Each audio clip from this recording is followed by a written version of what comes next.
नमस्कार, स्वागत है आप सभी का कार्मिक रहस्य के इस अंक में। कार्मिक रहस्य के जरिए मैं अपनी ही कुंडली और उसमें बैठे ग्रहों की कहानी आपको सुना रहा हूँ। मेरी कुंडली में जो ग्रह मुझे मिले हैं, ईश्वर द्वारा प्रदत्त हैं, उनका मेरे जीवन पर क्या असर रहा, ज्योतिष में इन ग्रहों की क्या कहानी है, कैसे ये किसी की कुंडली में काम करते हैं। अभी चाहे वो मेरी कुंडली हो या आपकी अपनी कुंडली हो, उसमें ग्रहों की मौजूदा स्थिति, भाव, उसमें पड़ने वाली राशियां, ये सब कैसे एक व्यक्तित्व को या उसके जीवन चक्र को चलाते हैं, यही समझाने की कोशिश है। और इसी बहाने आपको थोड़ा बहुत ज्योतिष, ग्रह, भाव, कुंडली, इन सबको समझाने और बताने की कवायद। अपने 8 भाव की कहानी मैंने आपको सुनाई है और उस 8 भाव में 6 भाव तक जो मेरी कुंडली है, उसमें 6 भाव तक कोई भी ग्रह मौजूद नहीं है। लग्न में मेरे केतु है, सप्तम भाव में मैंने बताया कि राहु के साथ शुक्र, और 8वें भाव में सूर्य और बुध की युति। अब कहानी आज 9वें भाव की। धनु लग्न की कुंडली है मेरी, यानी कि जो पहला भाव है उसमें 9 नंबर लिखा हुआ है। और जब हम उस क्रम से आगे बढ़ते हैं तो जो 9वां भाव है, जिसे ज्योतिष में भाग्य भाव भी कहा जाता है, वो सिंह राशि का है। यानी कि 9वें भाव में मेरे सिंह राशि पड़ती है। अब सिंह राशि पढ़ने की वजह से यहाँ हमें 2 चीज़ें देखनी होंगी। एक तो सिंह राशि का स्वामी कौन है और कहाँ है। दूसरा, इसमें कोई ग्रह है तो वो कौन सा है और कैसे असर कर रहा है। तो सबसे पहली चीज़ तो ये आपको बता दूं कि यहाँ भी मेरे कोई ग्रह नहीं बैठा है, यानी भाग्य भाव भी मेरा खाली है। अब बात आती है सिंह राशि के स्वामी की। तो सिंह राशि का स्वामी जो है वो सूर्य होता है, और मैंने आपको बताया कि सूर्य मेरा जो है वो 8वें भाव में बैठा हुआ है। ज्योतिष के लिहाज से ये अच्छा नहीं माना जाता। यानी जब कोई ग्रह या किसी भाव का स्वामी अपने भाव से एक भाव पहले बैठ जाए, फिर से ध्यान दीजिएगा, जब किसी भाव का स्वामी अपने भाव से एक स्थान पहले बैठ जाए तो ज्योतिष में इसे बहुत अच्छा नहीं मानते। यहाँ यही हुआ। सूर्य भाग्य भाव का स्वामी यानी भाग्येश, और भाग्येश मेरा बैठ गया 8वें घर में, जिस घर में ऑलरेडी रिजल्ट पीड़ित हो जाते हैं ग्रहों के। तो एक तरीके से सूर्य जो है मेरा वो पीड़ित हो गया। हालांकि सूर्य यहाँ दोष नहीं पाता है, यानी सूर्य को कोई नुकसान बहुत ज़्यादा नहीं होता, लेकिन भाग्य भाव का मालिक है, तो इसलिए पर एक घर पहले बैठेगा तो कुछ ना कुछ तो नुकसान होगा ही होगा। तो ऐसा नहीं है कि नुकसान किसी तरह का होता नहीं, नुकसान होता है, लेकिन जितना खराब रिजल्ट बाकी ग्रहों का होता है, उतना यहाँ पे सूर्य या फिर चंद्रमा की राशि पड़ रही थी, चंद्रमा बैठ जाता तो नहीं होता। हालांकि 8वें घर का चंद्रमा बहुत अच्छा नहीं माना जाता। लेकिन आज बात भाग्येश की और भाग्य भाव। अच्छा, सिर्फ ये भाग्य भाव नहीं है, यहाँ पर धर्म, पिता, ससुर और तीर्थ यात्राएं, ये सब भी देखे जाते हैं। अब जरा सोच कर देखिए कि अगर यहाँ पर भाग्येश भी नहीं बैठा है, कोई और ग्रह भी नहीं बैठा है, तो ऐसे आदमी के लिए कितनी बड़ी चुनौती खड़ी हो गई। वो इस सेंस में कि उसको भाग्य का साथ नहीं मिल रहा, भाग्य बल नहीं है। तो भाग्य बल नहीं है तो फिर क्या है? संघर्ष। और यहाँ पर जब भी ये स्थिति बनेगी तो यकीन मानिए कि संघर्ष तो होगा ही होगा, साथ ही व्यक्ति को कर्म करने के लिए बाध्य करेगा। यानी एक चीज़ ये एकदम क्लियर हो जाएगी कि बिना कर्म किए आपको कुछ भी नहीं मिलने वाला है। दूसरी चीज़, कर्म आप करेंगे लेकिन उसमें भाग्य का सपोर्ट आपके लिए न्यूनतम का ना, न्यूनतम क्या ना मान के चलिए, मुश्किल है कि आपको भाग्य का सपोर्ट मिलेगा।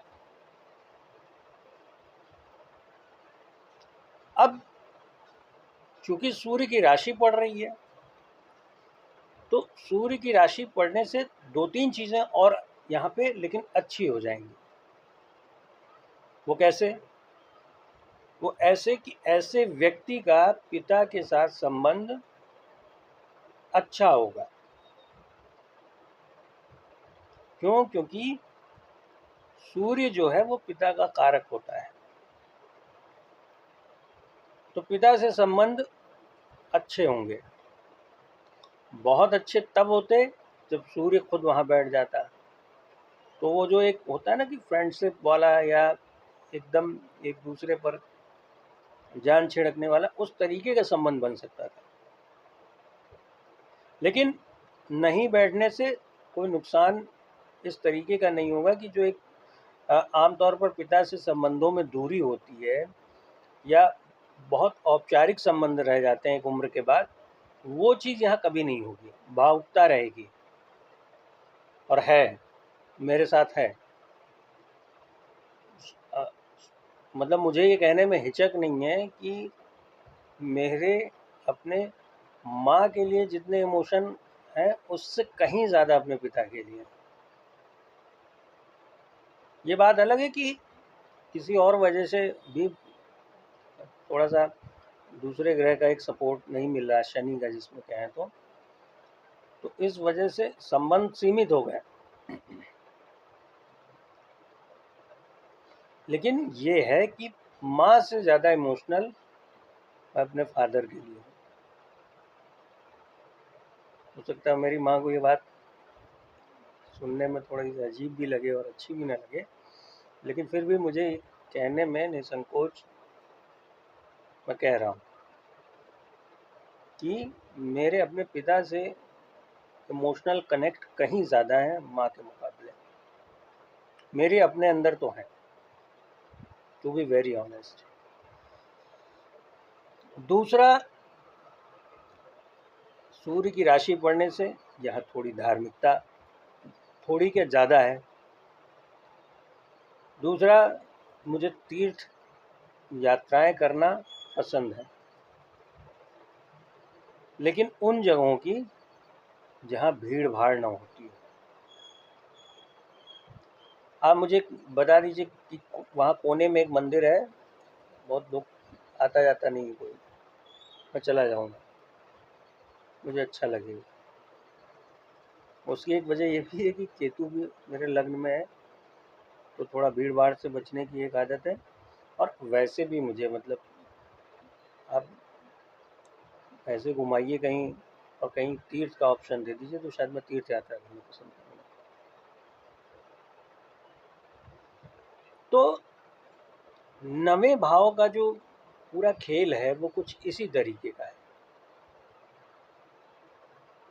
और ये त्रिकोण, मूल त्रिकोण जो पढ़ते हैं 1, 5 और 9, उसमें सबसे इम्पोर्टेंट होता है।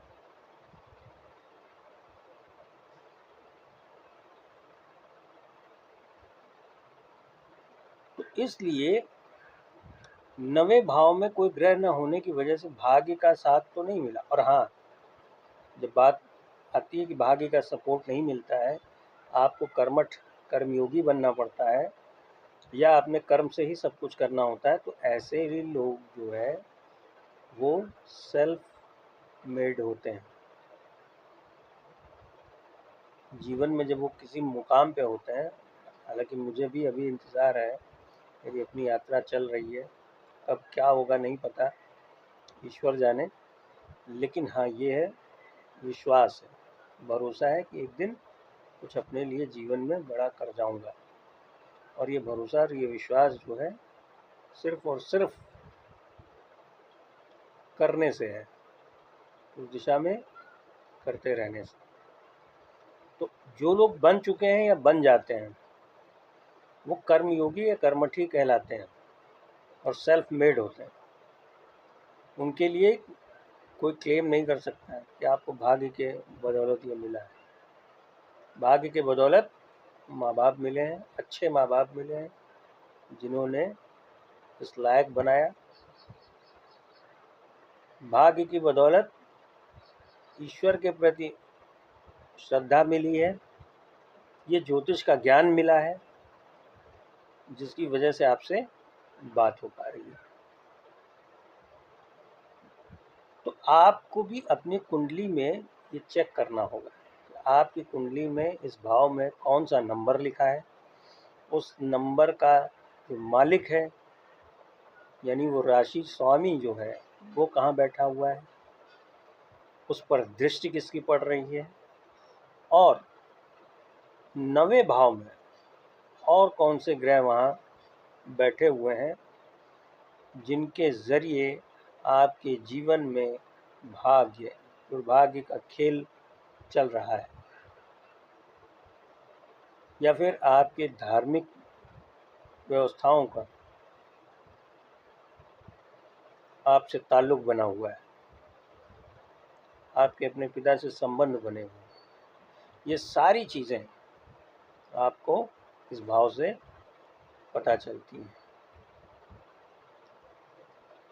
आप चाहें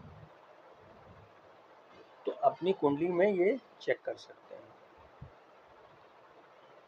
बाकी 10वां भाव आएगा आप, जिसकी अपनी अहमियत है, क्योंकि 10वां भाव आपके कर्म, व्यवसाय, नौकरी, इन सब का भाव होता है।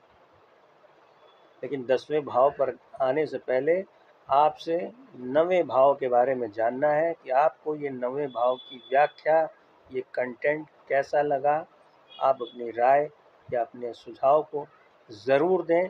और आपसे एक ही रिक्वेस्ट है कि अगर मेरी कहानी में आपको कुछ अपने ग्रहों की सूरत या सीरत दिखाई पड़ रही है तो प्लीज़ इस चैनल को लाइक और सब्सक्राइब ज़रूर करें, क्योंकि अभी मैं अपनी कुंडली की बात कर रहा हूँ।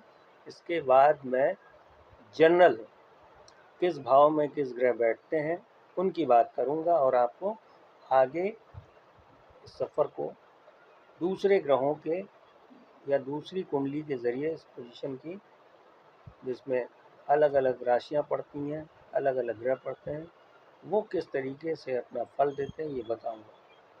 लेकिन अगर आपको ये कहानी जो मेरी अपनी कुंडली की है अच्छी लग रही है, समझ आ रही है, तो प्लीज़ चैनल को लाइक और सब्सक्राइब ज़रूर करें, क्योंकि आपका एक लाइक, आपका सब्सक्रिप्शन मेरी हौसला अफजाई करेगा। नमस्कार।